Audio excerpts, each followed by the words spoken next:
revealed Ford SUV, which can safely carry 8 people, had seats removed and was transporting 25 illegals when it crashed near the Mexican border in California, killing at least 13.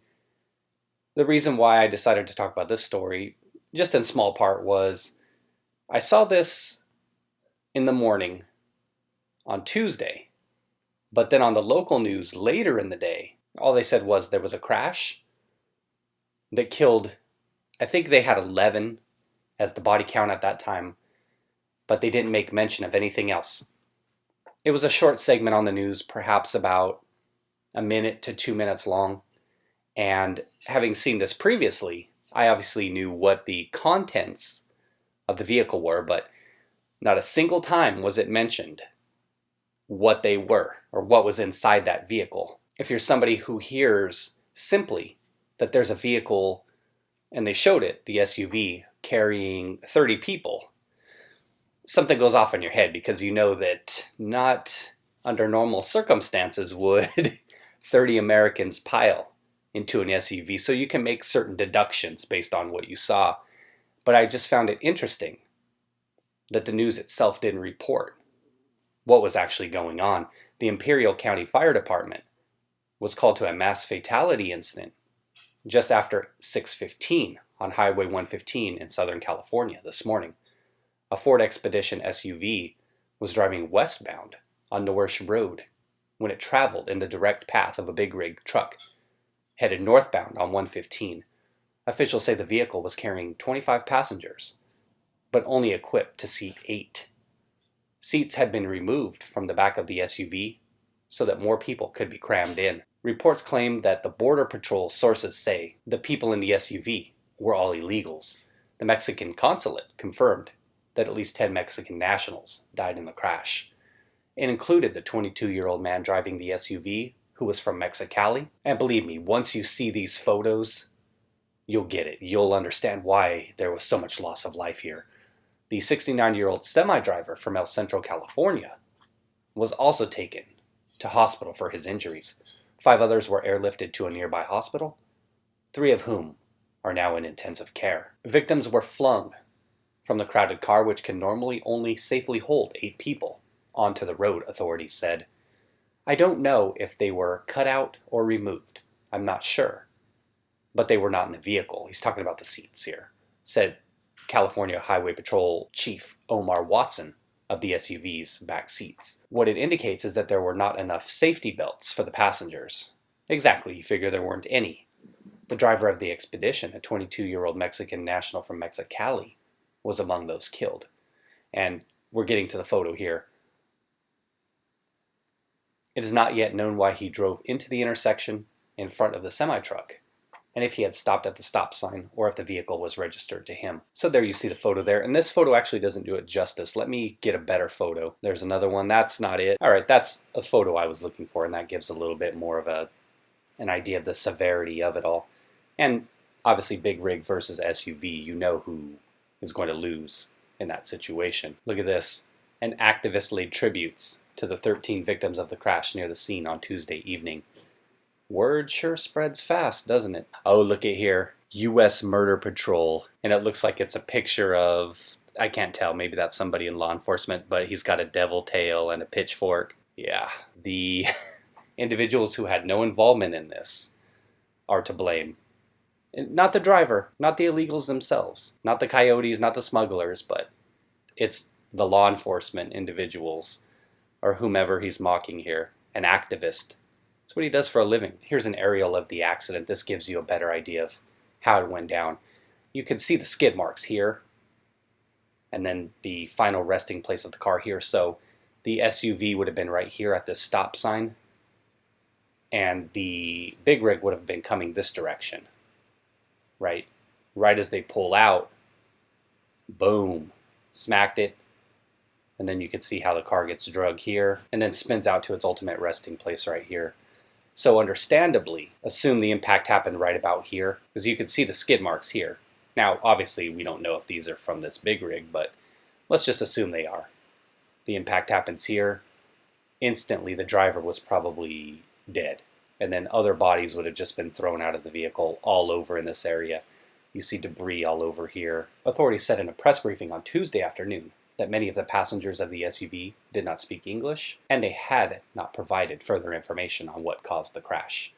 Earlier Tuesday, Chief Executive Officer of El Centro Regional, Dr. Adolf Edward, said he believed that all of the victims in the SUV were illegals. The claim is yet to be confirmed by authorities, but a Border Patrol source told Fox News that they were undocumented. The source added that the crash happened after a hole had been cut in the border fence near Calexico, and 2 vehicles crammed with people had driven through in the early hours of the morning. They added that it had evaded a mobile camera system set up nearby. Fox reported that the source claimed Border Patrol had not been on the lookout for human smugglers until it was informed by Imperial County Sheriff's Office of the crash that happened 8 miles away later that morning. And there was a different news channel I was watching, something more local to Imperial County, and they were talking about how this wasn't a situation where the vehicle was fleeing law enforcement at all, which is what they're reiterating right there. Because you know that that's what the activists are going to say.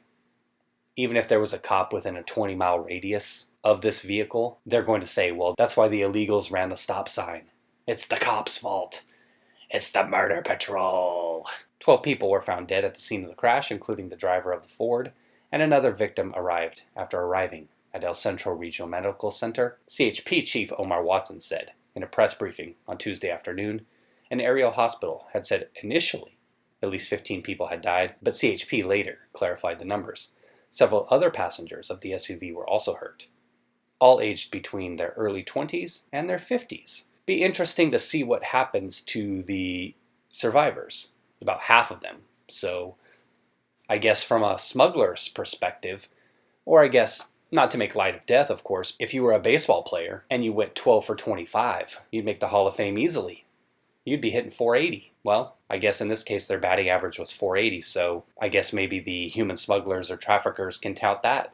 We may not get you all there, but you know, we're roughly about 50% on our success rate. Just a quick map of the crash site for all of you who don't know Southern California geography. Crash happened here. Here's the border. Looks like this is where they're talking about in terms of the fence being cut and everything. So here's San Diego. Obviously, you're talking about more inland towards the east, towards Arizona. So Arizona's over here. Just to give you some perspective on where the crash was at, here's LA up over here.